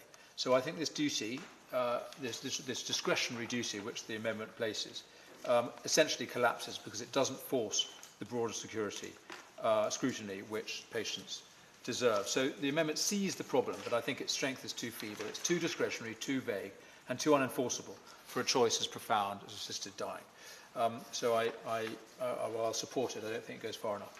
Finally, Sir Roger, on Amendment 422, again in the name of the Honourable Lady, this builds on 423. This builds on 422 by requiring that if an assisted doctor consults a specialist, a written record of that consultation must be shared, as the Honourable Lady just mentioned. Now, I think this amendment is critical for transparency, consistency, accountability and decision-making. In high-stakes cases such as assisted dying requests, paper trails matter, and without a formal record, one assessing doctor might dismiss concerns raised by another professional without accountability, a point made by the Honourable Lady earlier. And as I pointed out in intervention on her, it is a remarkable fact how few jurisdictions around the world do have safeguards like this. The American model in Oregon, Washington, California, it doesn't track how many doctors a patient consults before finding one willing to approve an assisted dying request. So we don't know the extent of doctor shopping abroad. Canada's system doesn't require refusals to be formally documented, making it difficult to assess the patterns of approval. So ensuring records are available to both assessing doctors adds an extra layer of scrutiny and helps prevent doctor shopping. But while this amendment is a step in the right direction, it does not require an independent review of these records. And Sir James Mumby, the former president of the Family Division of the High Court, has criticised the lack of procedural rigour in oversight mechanisms, warning that assisted dying laws risk becoming a rubber stamp exercise if refusals and approvals are not documented with transparency. And the Royal College of General Practitioners has called for an independent oversight of the entire process, not just a reliance on individual doctors, which these amendments partially address but do not fully resolve. So, Sir Roger, amendments 422 and 423 are welcome, but I think they are actually otiose. They simply give permission to doctors to do what they should do anyway. If they're conscientious, they would do all of this anyway, and if they're not, they won't. I mean, it's slightly like an illegal gun amnesty. If the good guys won't have illegal firearms in the first place, and the bad guys with guns aren't going to hand them in voluntarily. So, I fear that we are requiring good behaviour of good people and not requiring it. I don't want to say bad people. I mean doctors who are not doing their job properly. Now, just to conclude, we are constantly told that this bill is about patient autonomy, but in fact we are creating huge doctor autonomy with this bill, and doctor autonomy in one direction only. So, these amendments in 201, appearing to the doctor to be relevant, in 422, as the doctor considers appropriate, 423, if they consider there is a need to do so. It's helpful insofar as it makes clear they should do these good practices, but there is real concern that there will be, in a sense, it's unnecessary to query the patient's wish, to examine their records or consult previous medics or other specialisms. It's regarded as bureaucracy. And indeed, the word has been used in this committee, that we're creating unnecessary hoops for doctors and patients to jump through. I'm afraid leaving it to their discretion confirms this problem. Any inquiry will be, because it's discretionary, any inquiry to other doctors specifically will be seen by the patient as an unnecessary delay, indeed potentially very stressful to them. My view is that these inquiries should be routine, they should be mandatory, but they should also be meaningful. They should be done properly, and the only way to do this is to strengthen the bill in the way we've suggested. Thank you, Sir Roger. Rebecca Paul has an amendment tabled within this group, so I shall call her next. I then have an indication from Rachel Hopkins and Dr. Ofer that they wish to speak, and two others which we will make a note of. Rebecca Paul. Thank you, Chair. It is a pleasure to serve under your chairmanship today.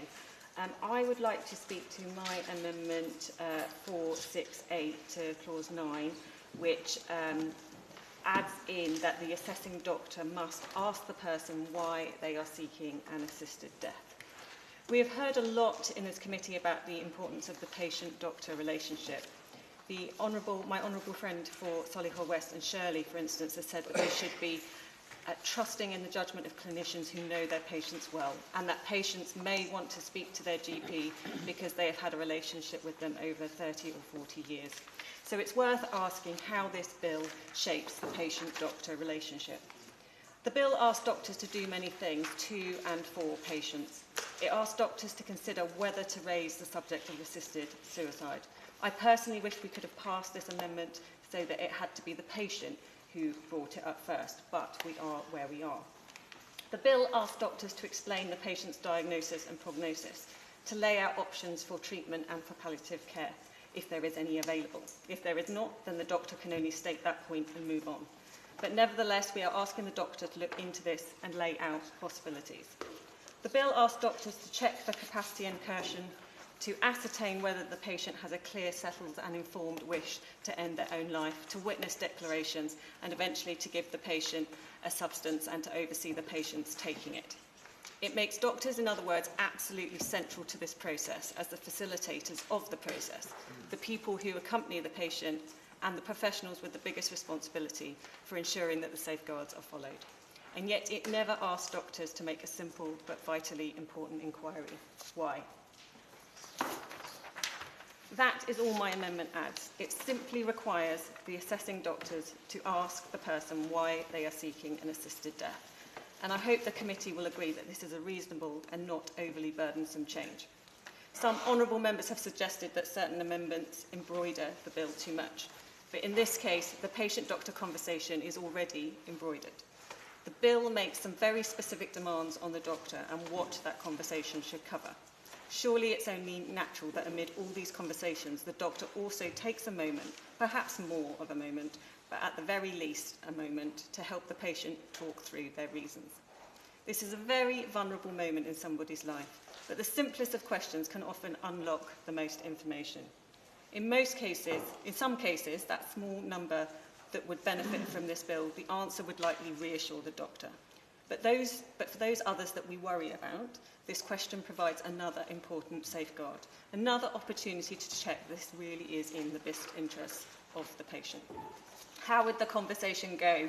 I don't think we can generalise. It might be the briefest exchange, or it might lead to a really searching discussion. Doctors know how to take their cue from the patient in these things, and crucially, the doctor's role is not just to offer advice or information.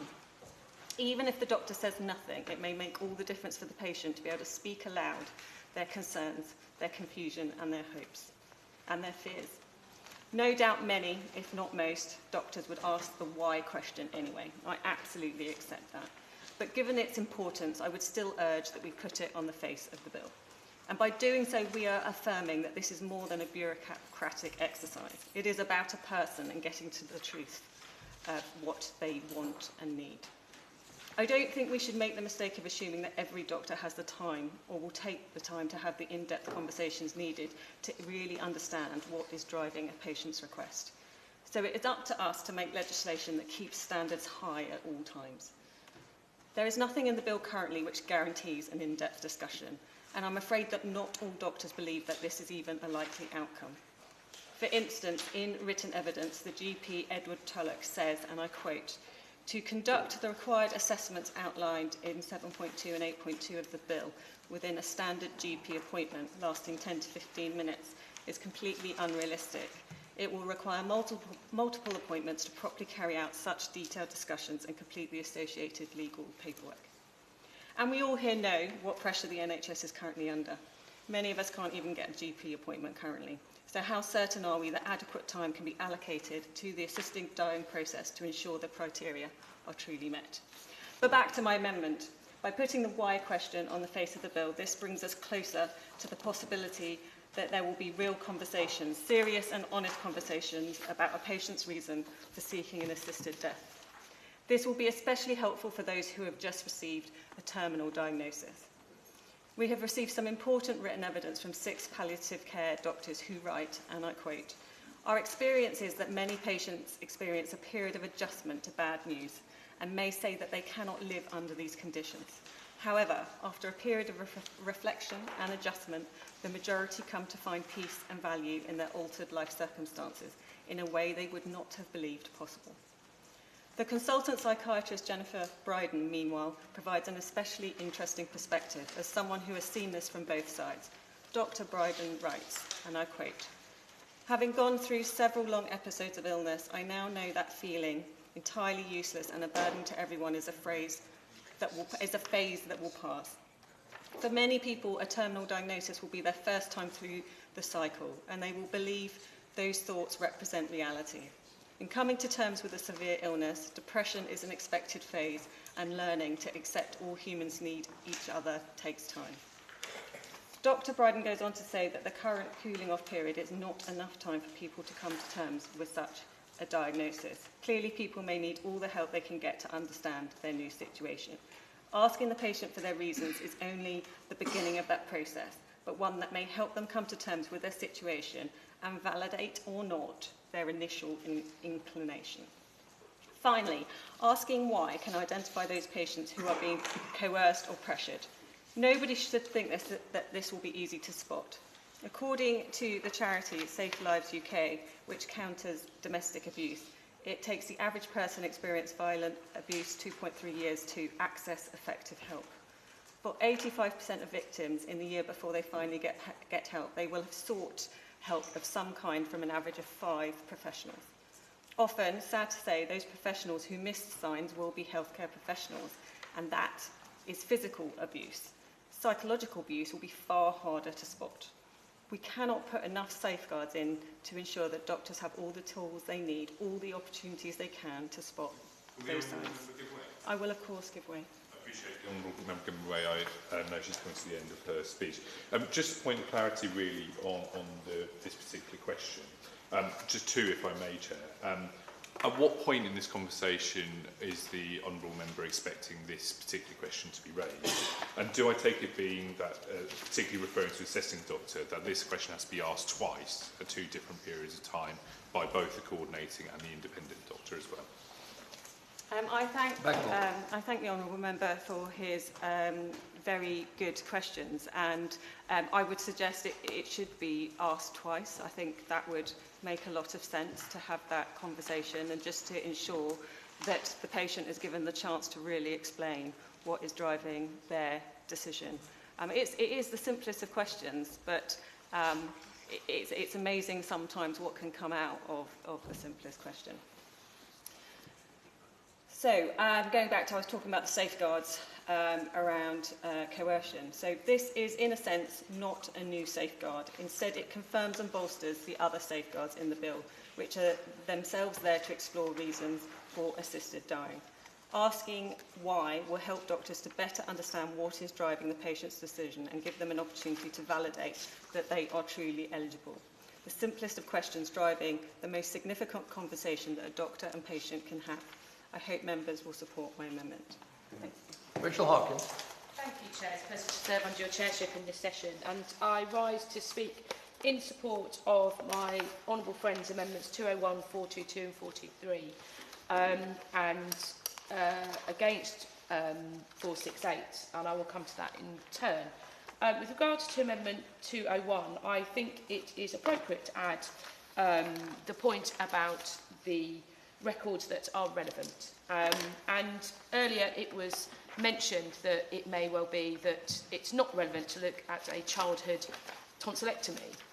But I rise to speak in a slightly more specific term in support of women and their reproductive rights and the risk of unconscious bias if all records are to be looked at, because it is highly irrelevant if a woman had a termination in her teenage years to the decision she may be making many decades later with regards to whether to choose an assisted death or not. So I think relevance is very important, because there's going to be a high level of record keeping in this whole process. And so it's not only the doctors who are working with the patient with regards to their assessment, but ultimately the panel who will be reading the records and reports. And I make the point again. It is highly irrelevant that so many parts that are not relevant to the diagnosis and prognosis of a terminal illness and the 6 months under the eligibility points as to why all those records should be met. And indeed, that risk of unconscious bias with regards to judgment is there. So I really do think it is the professionalism of the doctor with regards to understanding the records that are relevant for this process. And I think, I'll continue if I may. I also think, with regards to 422 and 423, the point that has been made in many of the discussions we've had with regards to the importance of a rounded and holistic assessment and discussion with the patient, and the importance of that multidisciplinary team, the other health and care professionals who will be supporting any individual, any patient with their health and social care. And the fact that any of those points would have to be sort of recorded as to the conversations that were had and why the assessing doctors were involved with those other healthcare or social care professionals. And indeed, we've heard many of the doctors from other jurisdictions in the evidence sessions saying we work in multidisciplinary teams, and I think this is absolutely firming it up and being clearer, because we understand that the clarity of these amendments will make for a stronger process. With regards to Amendment 468, as the Honourable Lady set out, and she makes a point, it's a very simple question.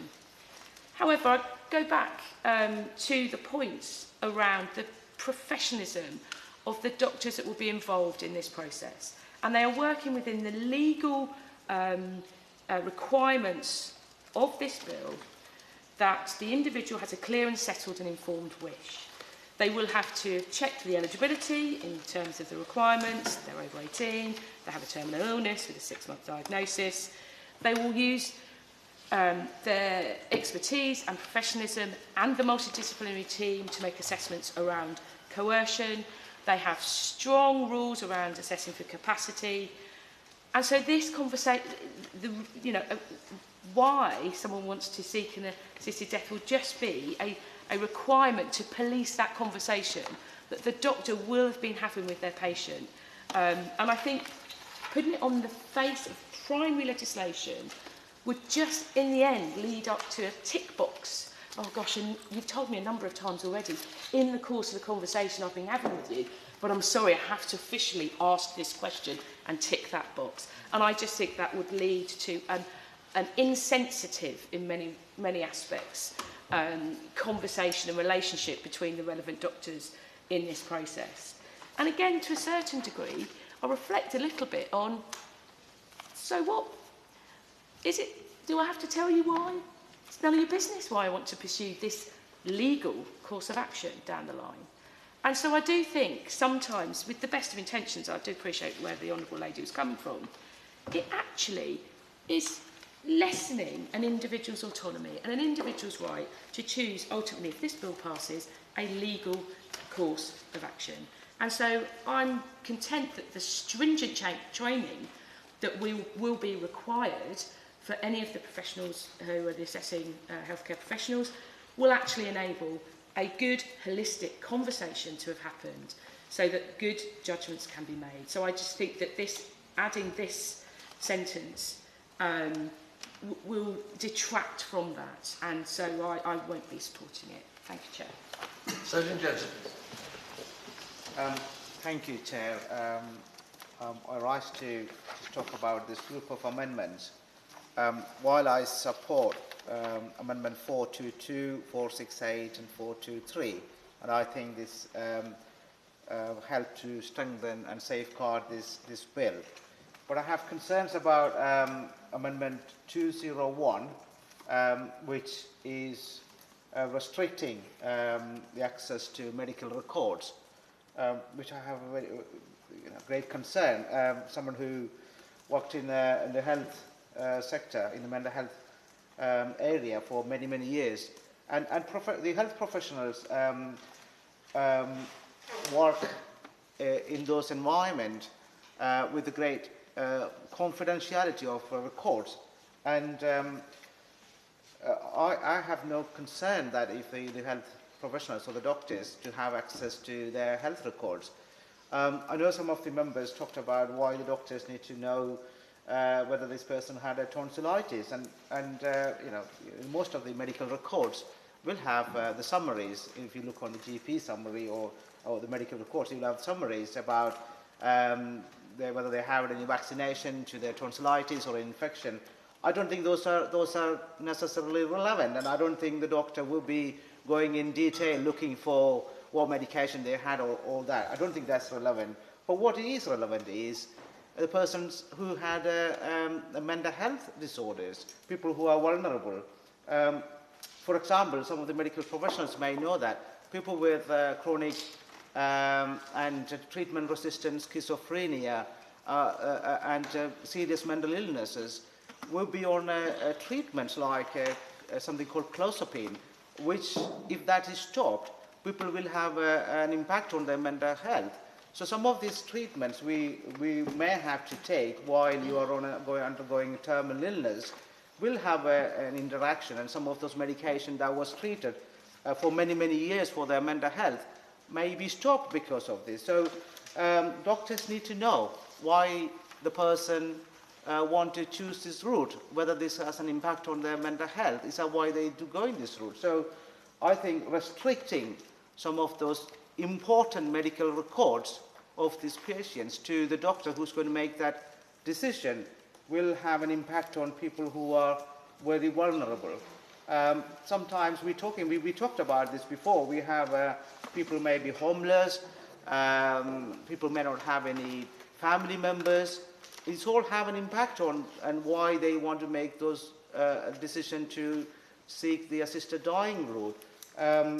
People may be feeling they are a burden to the society and the system. So if any documentations like that before, for example, six months ago or a year ago, then that is relevant for the doctor to have a look at it. So I think removing that, taking out of that access to the medical records for the doctors will have an impact on people with mental disorder, intellectual disabilities, and neurodevelopment conditions. So I oppose the amendment 201 while I support the other ones. Thank you.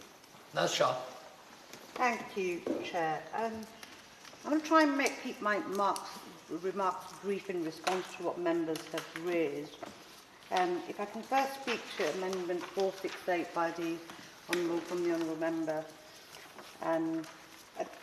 The asking of the question about why you want to take an assisted death.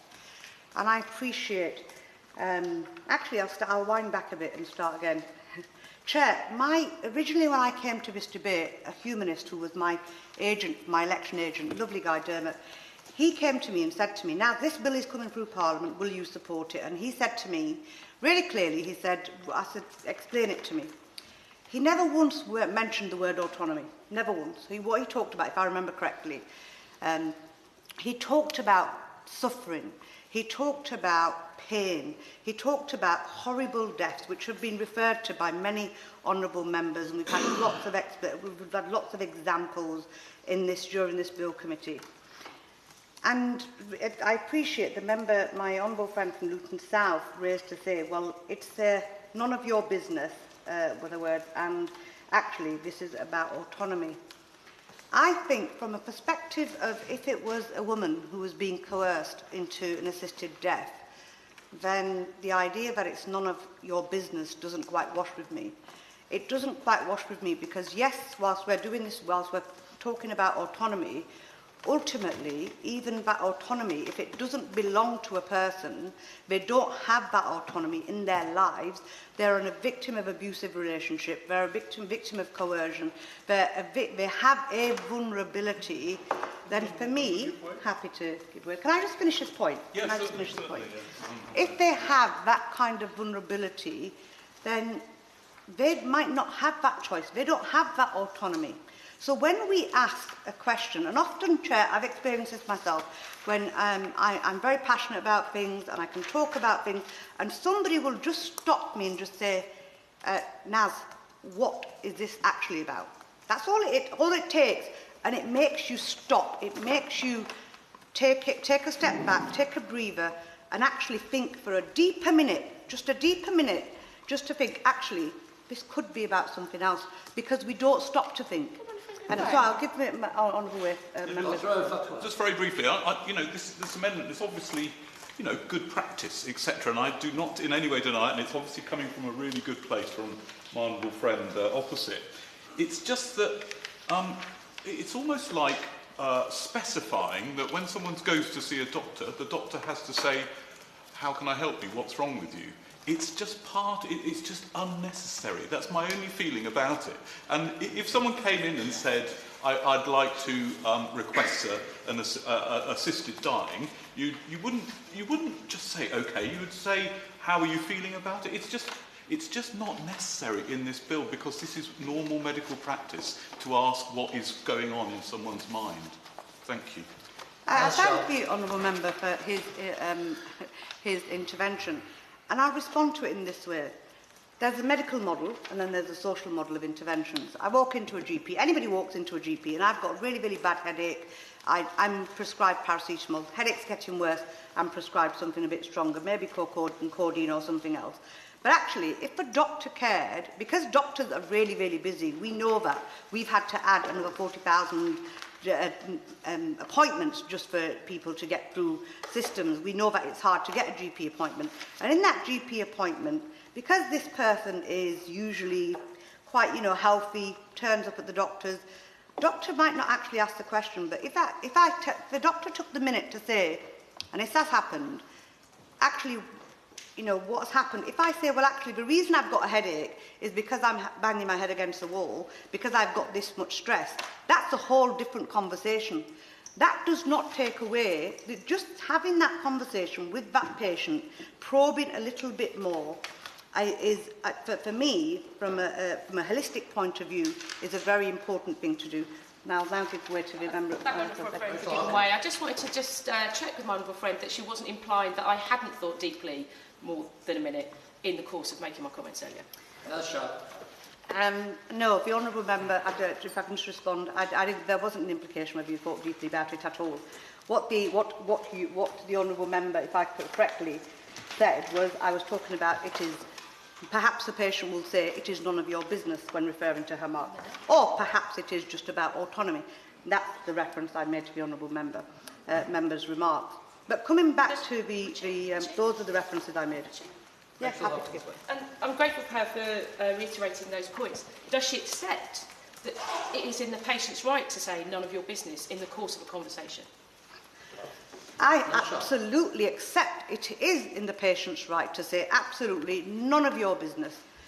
But what I will say, and I will caveat that point, and I'll make it really, really clear, that patient could well be a vulnerable patient who might say it's none of your business, but that doctor might not be able to explore the other things that are going on for that patient. So that wouldn't, this is why I said it wouldn't wash for me. That is what I'm trying to get to. If we have, all it takes is that in the course of a normal doctor consultation, it is given that every doctor will know their patient and will be able to explore these conversations. And in most cases, they probably will. We have amazing doctors. I have amazing relationships with my doctors. Does that mean to say they will actually ask just that one question, which is the crux of this whole bill? Why? That's it, isn't it? Happy to give way. I thank the honourable member for giving way. On this point of the right to say it's none of your business, I think would the honourable member agree with me that that might be fine when no one else is involved, but when someone is seeking an assisted death, which involves multiple members of staff and our NHS coming to deliver that, and that has an impact on all of those people who need to be comfortable with what they're doing, that actually maybe that person needs to accept that they do need to provide some information in order that those medical staff can get comfortable around the eligibility. I thank the honourable member for her intervention, the honourable member. I think that opens up a whole different debate for me, and that opens up the debate that so there'll be some clinicians who don't sign up to this process. There'll be some clinicians who do sign up to this process. That's a whole different debate. But I do take the point. I do absolutely take the point that it has to be. There has to be a reason that when we're talking about the option for referral to medical, for palliative care, etc., and I know I moved previous amendments to make that not an option but actual referral, then there has to be, a doctor would need to understand, is it just, I don't have to explain myself, full stop, I don't want to talk about palliative care, I don't want to, that would raise alarm bells for me. Because if you had somebody who just saying, first, you've got this terminal illness, and these are the options, we've spelled them out for you. You've got an option of referral to palliative care, you've got an option of these drugs, but why do you want to kill yourself? And somebody turned around and said, none of your business. None of your business. Then that would, so sorry, if I can just finish my point, then that should, in my eyes, from a common sense perspective, I'm not medically qualified, but from just a common sense perspective, that would possibly make me want to understand even more as a human being. Just as a human being, I'd like to understand, is there something else going on? Is there some anger going on? Is there some anger towards... sorry, I won't give way until I finish my point, and I'll come back to the gentleman. So these are the conversations I'd like to be explored at least, which is why I support that. But yes, I'm happy to give way and I'll come back to you. This bill is already setting out a number of things that a doctor has to assure themselves with regards to coercion, with regards to capacity on the face of this bill. And they will do that having had significant amount of training to establish in the round, consulting others, that they are in a position, one way or the other, that the legal requirements have been met. The why question appears to me to bring in a judgmental element, indeed, subjective from one of my friends. And for me, that is the point I'm trying to get at. There is an objective assessment, which is wholly appropriate, but the subjective assessment, I think, leads down a different route where it would muddy an objective assessment. I thank the Honourable Member for her intervention, and I absolutely take where she's coming from in terms of I appreciate her concern. But I think on this one we're going to disagreeably have to agree that we have difference of opinions, because for me there is I will come back to the lady after I come back to the Honourable Gentleman.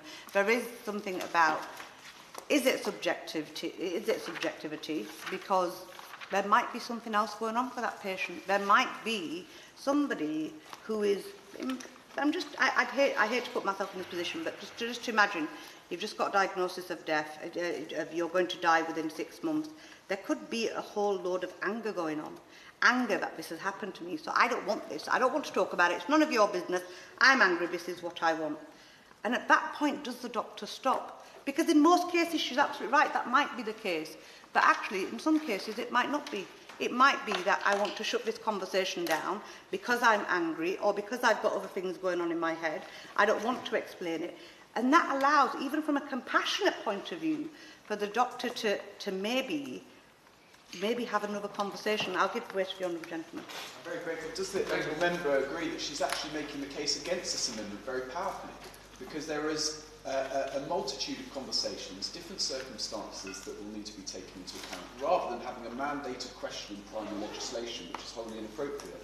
And finally, going back to clause 1, which I think this bill is actually about, Chair, where it says that the person has to have a clear, settled, informed wish to end their life. Rather than decisions as to what's in their best interest, that is what is at the heart of this Act. Does the member agree? I thank the Honourable Member for his intervention, and again, I'll respectfully disagree. I'm making the case to say, actually, there is a conversation to be had, and it is about, yes, there's an informed choice, but then at that point, then is the Honourable Member suggesting that that question isn't asked at all? You know, because if that is an informed choice, yes, I absolutely take the point that if that is an informed choice, then there would have been an explorative conversation. But sometimes just calling it out, just stating the obvious, makes a huge difference. Give Honourable Member. I thank the Honourable Member for giving way. I just wish to clarify that this is not an additional assessment. It is merely a simple question. And as many have already mentioned, I would hope that most good doctors would already be asking that a question anyway, and they can take the answer. It may inform them, it may not, but I think sometimes it is helpful to remind people of the importance, as the Honourable Member has just so powerfully spoken on, just remind medical staff that are under lots of time pressure, sometimes it's worth stepping back and just asking why. I thank the Honourable Member for her intervention, and I agree. Sometimes it is just a simple thing on a human basis of just asking the question, just stop and why, in and amongst all the conversations that are happening. Sorry. I appreciate my honourable friend's given away a number of times. And I would just gently suggest, my honourable friend, we already know the crux of the bill here and what we're here debating, and the why is because people with a terminal diagnosis with 6 months to live would like a course of action to end their lives in a pain-free way and have the autonomy to do so. I'll just gently pick up on a couple of bits. I mean, I think we're in danger here of overly legislating a range of different permutations which could potentially happen in conversations. I agree, these kind of questions are absolutely crucial, but I would suggest, which may satisfy the honourable friend, Amendment 21, which we passed a moment earlier, is requiring medical practitioners to take on training on domestic abuse, including coercive control and financial abuse. That sort of protection safeguard has already been accepted in the amendments. We would rely on these highly specialised individuals to be able to pick up on these issues. And yes, they may want to explore through further questioning as to why people are making these decisions, but I don't think we can overly legislate about all the different sorts of conversations, all the different sorts of emotions that may be going through people's minds. And in my view, if they just come back and say, well, it's none of your business, as my honourable friend put it, or whatever the answer may be, yes, we would rely on these specialised professionals to be picking up on danger signs, absolutely, but that wouldn't necessarily lead me to, in every single conversation, I have the suspicion on the patient about their motives for this. I think life doesn't work like that, conversation doesn't work like that, and I don't think we can legislate in that way. That's sharp. I thank the Honourable Member for his intervention. I absolutely agree that life doesn't work like that. Life is very complicated, and it's the reasons why life is complicated. And I'd want that conversation to happen. If I can just finish responding. One of the things, and you referred to Clause 1 and the amendment that we've just voted for, Amendment 21. I spoke extensively of why, yes, it's a brilliant amendment and moves us towards much more safeguarding, but I also think it doesn't go far enough when it comes to women, when it comes to marginalised communities, when it comes to people from ethnic background. And it's not, I genuinely, on this one, I really, really do not feel that this is overly legislated, because it's just stating a fact, stating an obvious. We go around conversations, but sometimes we do it in normal life. We go around the houses to get to a conversation and to be able to have the right point.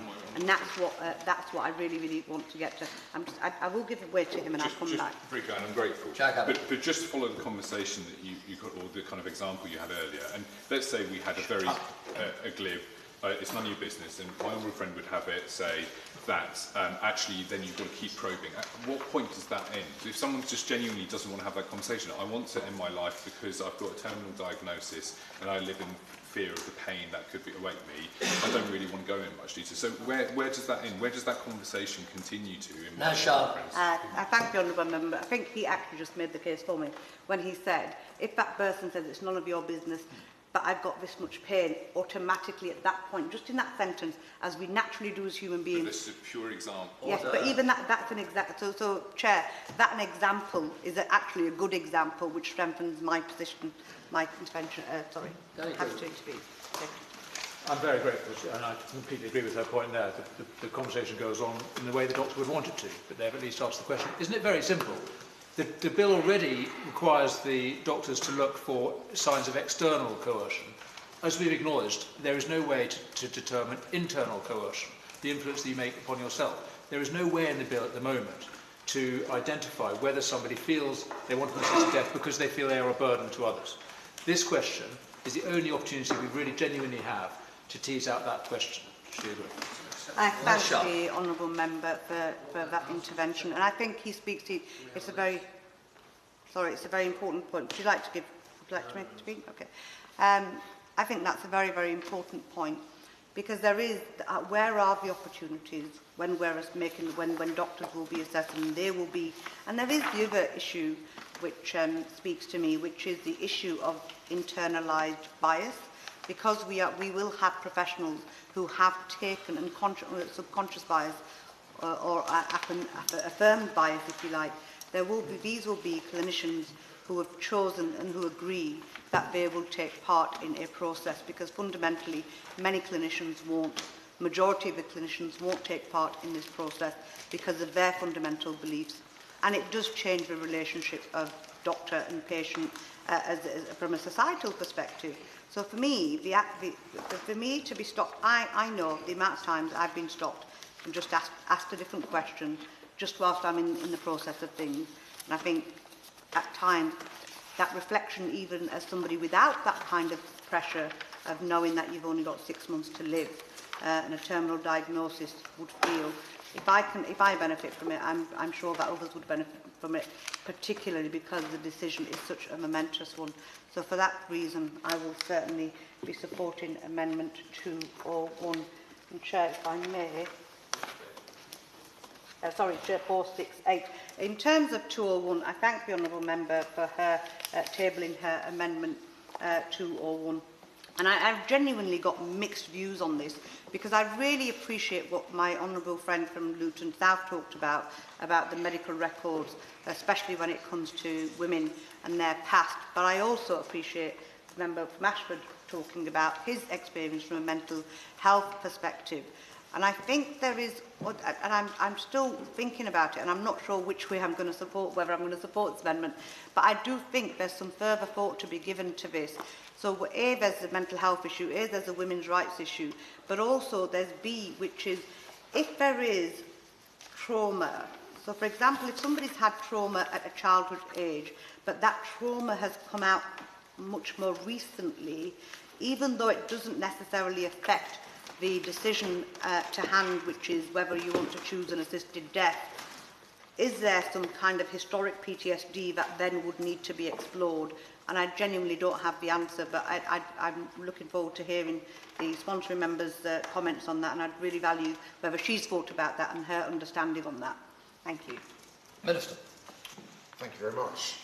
As I've mentioned before, the Government has worked closely with the member for Spen Valley on some mutually agreed amendments, including 201, 422 and 423 within this grouping.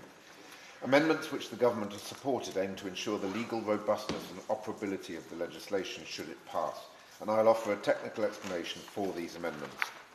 201 clarifies the wording in Clause 9 relating to doctors' assessment.